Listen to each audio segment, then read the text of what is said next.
রাজনীতির কেউ স্লোগান দিয়েছে না হিসেবে স্লোগান দিয়েছে আপনারা হিংসা লাগাতে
রাজনীতির দল নিয়ে আছে জিন্দাবাদ জেলা পরিষদ থেকে আমাদেরকে বলে গেছে কে পারমিশন দিয়েছে তাও আমরা নাম নিয়ে আসিনি ভাইজান কথা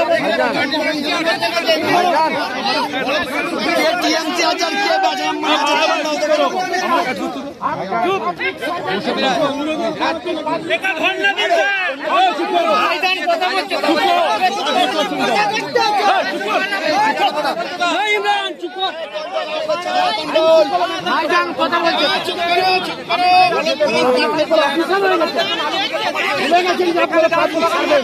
খেলা করতে এসছে তুই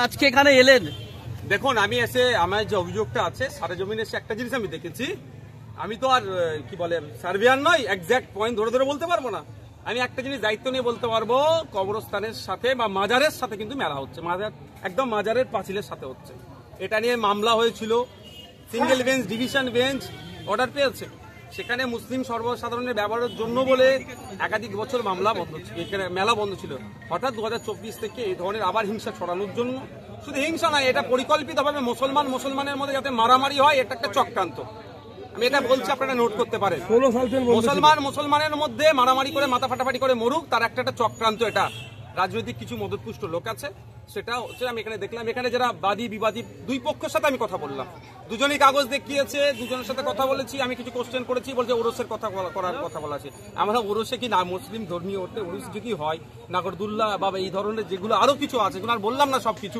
সেগুলো কি বৈধ উত্তর উনি দিতে পারেনি তাও আগামীকাল এই কেসের কোর্টে মামলা আছে হাইকোর্টে আবার নতুন করে আছে ডিভিশন বেঞ্চে অর্ডার করার পরে ছুটতে হচ্ছে মামলা সেখানে কথা বলেছি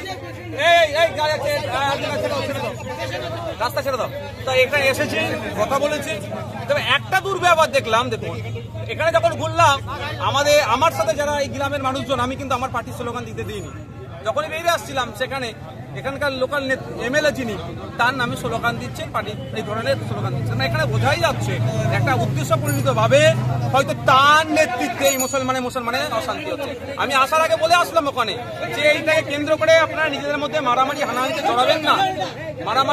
জড়াবেন না আপনার হিংসায় জড়াবেন না একটু ওয়েট করুন কোর্টের অর্ডারে যার নিশ্চিতভাবে আইন বিচার ব্যবস্থার প্রতি ভরসা রাখুন যে আপনারা আপনাদের হকটা পাবেন যে সঠিক পথে আছে সে হক পাবে কিন্তু দুর্ভাগ্যের বিষয় ছাবলাম করার চেষ্টা করলো পরিশেষে যে স্লোগান দিয়েছেন তিনি স্বীকার করেছেন যে না আমার এটা করে এটা বরঞ্চ আরো বিশৃঙ্খল হতে পারতো আমি এটাকে ভুল স্বীকার করছি বলার পরে আমি এখান থেকে করেছি আবারও আমি এখানকার মানুষের দাঁড়িয়ে আমি অনুরোধ করছি যে আমরা আইন হাতে তুলে নেব না বিচার ব্যবস্থার প্রতি ভরসা রাখুন আপনাদের হাতে সিঙ্গেল বেঞ্চ ডিভিশন বেঞ্চের অর্ডার আছে প্রয়োজনে এদেরকে আমি বলেছি কবরস্থানের কমিটি যে মসজিদ কমিটি আছে বলেছি সুপ্রিম কোর্টে যদি যেতে হয় নওশাদ সিদ্দিকী যাবে ইনাদের হয়ে মামলা করবে একটা পয়সা ইনাদের খরচ করতে হবে না কিন্তু সাথে অনুরোধ করেছি যে এইটা নিয়ে নিজেদের মধ্যে মারামারিতে কেউ জড়াবেন না আমরা দেখলাম যে লোকাল থানার পুলিশ অফিসাররা থাকার পরেও রীতিমতো আপনাকে অপমান করার চেষ্টা করছে এখানকার কিছু শাসক দলের কিছু লোক। দেখুন ব্যাপারটা হচ্ছে প্রশাসনের কর্তাদেরকে যে কোশ্চেনগুলো করা হয়েছে সবটা তো সঠিক উত্তর দিতে পারেন যে কালকে শুধু দেখাচ্ছেন কালকে মামলা আছে কালকে সমাধান হবে। কালকে মামলা যদি না থাকতো তাহলে কিভাবে সমাধান হতো,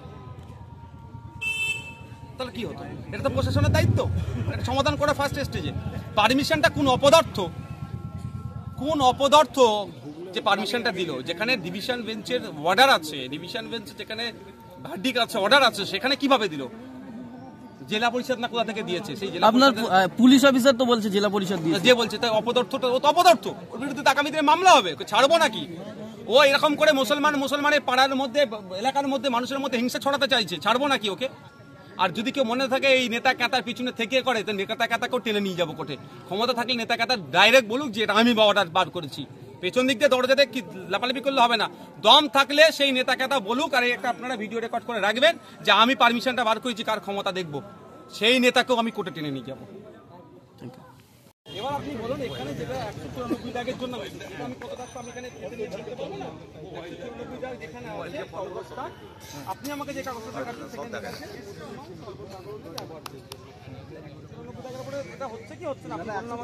এখন তো এলারা আপনাকে যেটা গেলে আপনার মেলাতলা উল্লেখ আছে, মেলাতলা তো উল্লেখ আছে আমাদের 194 জায়গায় 8 জায়গায় পূর্ব দিকে 10 আনা 5 ঘন্টা যেটা ফাঁকা প্লটটা পড়ে আছে, সেটা তো মেলার পারপাসে ব্যবহার করার জন্য করেছে।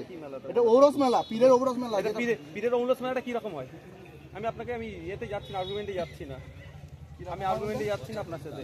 পীরের ঔরস মেলাটাতে লাগরদুল্লা লাগিয়ে আপনার কত অনুযায়ী যদি বলি পীরের ঔরস হবে লাগরদুল্লা লাগিয়ে, যেটা পূর্বপুরুষ ধরে আছে, আমরা তো নতুন করে কিছু বসাইনি। দ্বিতীয় কথা হচ্ছে ভাই, দ্বিতীয় কথা হচ্ছে এই পার্টটা কি? এই পার্টটা কোনটা?